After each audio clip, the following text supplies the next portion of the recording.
Good morning. I'm Chinmay Ghevare, and I'll be presenting a biography of Mrs. Perin Memorial School, Jamshedpur. The questions of intentionality and value vis-a-vis the architectural interventions and further complexities in case of Mrs. Perin Memorial School can easily date back to the time before it was built.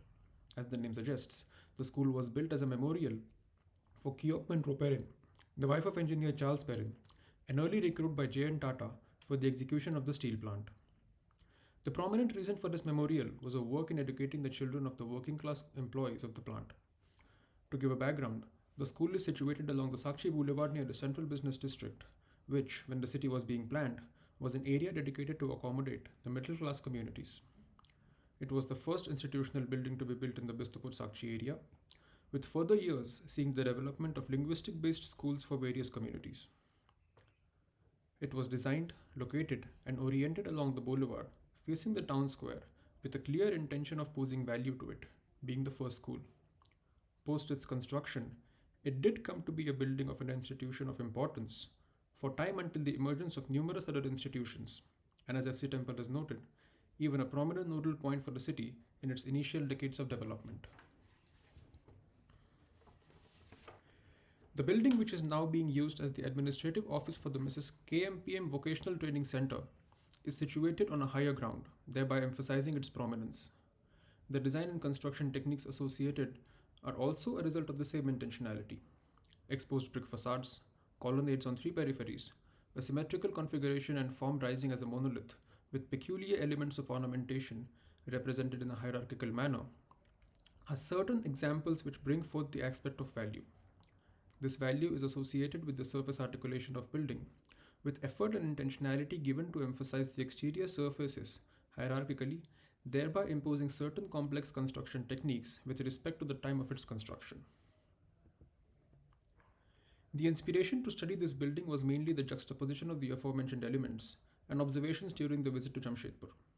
With absence of substantial documented architectural evidence, the study is based on visual reference of the building, photographic documentation, and an informal measure drawing activity and detailed drawings made of peculiar elements as a part of it. A pertinent attempt to understand value through intentionality and complexities in construction has been done through the study of three particular details, one of construction, representation, and transformation each. This has helped develop an understanding of the nature of influences, be it architectural, symbolic, climatic, or economical, on the building and its placing in time vis-a-vis its relevance. The themes of study thereby are peculiarity in the use of Jacquard roofing and the nature of use of bricks, nature of facades and the enclosure of use of bricks, nature of transformation of the openings.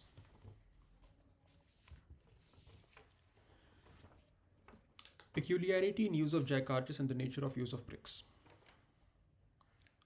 Jack arches have been observed to have been the primary method of spanning the buildings across Jamshedpur, mainly during the First World War period.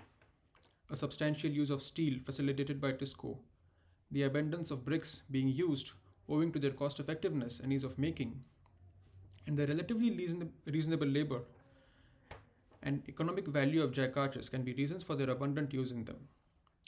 In this study, I have attempted to understand the peculiarity in configuration of the jack arch roofing and the nature of the use of bricks within. The particular detail at Mrs. KMPM School that has been studied and drawn is to decode the complexity of constructing the Jacquard ceiling with the perpendicular intersection and its relationship with the walls it rests on and supports. This is the only building observed to have such a detail of laying the Jacquard ceiling. Jack arches have been predominantly observed to have been laid in parallel configuration across buildings documented in Jamshedpur, namely DAV School, United Club, and other bungalows. In this case, however, the veranda on the three peripheries created a span longer than what would have been ideal to support the arches on. The expanse of the arcade spanning the three facades would weaken the structural integrity of the ceiling had it been laid in this conventional pattern. Hence, jack arches were improvised with and laid along the shorter span in the veranda on the two sides, creating a junction at the northeast, as seen in the drawing, and southwest. This process of decoding has made it clear that the construction That is, the configuration of Jacquard ceiling and its complexity is a result of the architectural and representational decision to create an arcade along the periphery at three sides and terrace for symbolic purposes, which resulted in a shift of structural configuration. The complexity adds value to this type of construction for its absence in similar roofing interventions in contemporary buildings. On the other hand, the iterative process of drawing made it clear that the standard modular size of 230 mm by 115 mm by 75 mm brick was used in the 2 brick thick masonry wall, which measured to be 450 mm thick. As for jack arches, reports suggest the use of modular bricks of size 190 mm by 90 mm by 40 mm are suitable. The exact size of bricks used in this building could not be specifically decoded owing to the plastered walls and ceilings and a ruinous state of the visible jack arches. However, the drawing made with the set specifications displayed a comparative and proportional use of bricks within, where the bricks have been laid along the queen headers enforcing their compressive strength along the curvature of the arch and have been joined by lime mortar filling, thereby stating the standard use of materials but a rather complex nature of construction, which was inspired by a proposed value already assigned to the building and facilitated by architectural design. Theme 2: Nature of facades, that is arches, specifically, and the enclosure and use of bricks. The second aspect of the use of brick and the complexity within the construction of the school building has been studied through its use for representation within the enclosure of the building through an exposed brick facade and the nature of emphasis given to the peripheries, especially the front facade, with a curved arcade. An initial observation and the point of intrigue towards the facade was the difference in sizes of these arches, as clearly seen here. A uniform height of 2850 mm and a span of 2000 mm along the sides was altered to a height of 2750 mm and a span of 1500 mm at the front curved facade. However, the piers along the entire periphery are 750 mm wide and 1850 mm high, thereby stating the difference only being in the arc. Further analysis through drawing and studying the archival material proved that the difference in sizes was due to the curvature in the exposed brick wall in the front center, which was indeed deliberately designed to add value to the front facade. The entire enclosure has been built in 2 brick thick masonry, with the arches at openings providing ornamentation at the facade. The emphasis on the front center has been executed by creating a curvature in the plan and placing piers along its periphery, chamfered at the junction of the curvature. The curvature in the facade has been observed to have been achieved by placing the arches along the piers and laying the remaining enclosure with a curvilinear formwork, with the masonry and English bond joined with lime plaster. The wider two-layered imposts, decorated in white, could have facilitated a degree of improvisation in terms of achieving the angles and curves for the facade. The complexity of construction here is revealed in layers. First, with the chamfered piers creating a three-dimensional form to what is usually a two-dimensional representation, and then with the curvilinear masonry, which did not leave room for error of irregularities owing to the facade's exposed treatment, which was a design decision and hence added value to the complexity in executing the facade construction. It is further established when compared with its contemporaries, like the DAV School and the G-Town Club, which were later constructions and had similar Arcadian facades, albeit either semicircular on flat surfaces or flat arches on curved surfaces. The other aspect regarding the detail is of the keystone, which, at one instance, as seen in the drawing, was observed to have undergone cracks. Considering the offset size of the keystone and its uniform profile across all arches, it would be interesting to know if its material of construction, which by the lines of the cracks could be brick, but would prove counterintuitive considering the headers placed at the bottom notwithstanding compressional load due to the offset. It is also possible, owing to the uniform profile, that the keystones were made in stone, thereby emphasizing the value given to the facade and the complexity in achieving the arch with a similarly sized keystone and a varying arc profile and brick count.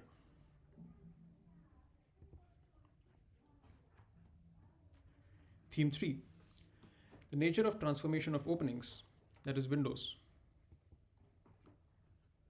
The set of openings at Mrs. KMPM School is one of the few examples of window openings being built in segmental arched lintels and in the visited and observed set of buildings. In this case, the windows on the first floor have been used for the scope of study. That is, with respect to the observations made during site visits regarding their variety and a further analysis proving their temporal transformation. Analysis through drawing is an attempt to understand the intention and the intervention behind the nature of these transformations. It shall be pertinent to note that the exact placing in time of interventions is not possible due to lack of data. However, inferences have been made based on the timely employment of construction techniques and materials in use. The primary window openings on the first floor, that is W1, were placed with the sill at 900 mm above floor level and the soffit of the segmental arch at 2400 mm and its crown at 2550 mm without any keystones. The lintels were built with double brick header segmental arches. The openings were enclosed with rectangular wooden frames and double glass shutters in wooden frames as well. The arched opening is speculated to have been horizontally louvered, and further, shading overhangs are absent. For lack of specificity in oral, visual, or documented reference, the speculation regarding the horizontality of the louvered arches is made. However, the visual evidence suggests that a complete opaque enclosure of the arched opening could have been possible. Interestingly, in every case of transformation, the segmental arched opening has been flushed with the wall.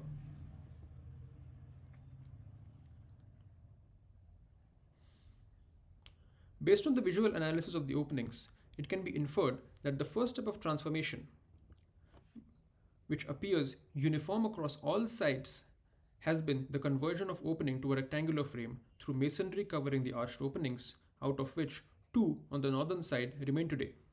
In case of window 2, steel box sections have been added as lintels. The probable intention behind this intervention can be inferred to water seepage issues for a lack of overhangs in either of the windows, which appear to be a much later addition. The addition of overhangs is also associated with a degree of intentionality based on climatic requirements, but also aesthetic consideration, which present themselves as paradoxes considering the nature of interventions on the northern and the eastern side. For instance, the windows on the northern side do not have any overhangs, whereas the ones on the east, which are a part of the second stage, do have them installed above the segmental arch profile, thereby rendering a substantial gap between themselves and the openings. W2 windows being on the front facade could well have been subject to an aesthetic decision of not disturbing the facade's profile, thereby begetting intentionality vis-a-vis value. On the other hand, W3 intervention largely appears redundant, stating the paradox in intentionality. The intervention can be inferred to have been made in the later years of 20th century until early parts of the 21st century, owing to the nature of the welded metal grills and thin concrete overhangs sliding windows which pertain then. In case of the windows on the southern wall, the intervention is observed to have been made independently of others. Interestingly, the transformative interventions do not appear to have been motivated by a structural requirement to hold openings or are structurally significant in terms of the effort being put in, where the thick walls have facilitated the installation of overhangs. Firstly, the enclosure of the overhangs is very prominent and utilitarian, resting over an already shortened window opening. It is possible, owing to the nature of the space within and facades with niches for notice boards and a different grille design with wider openings,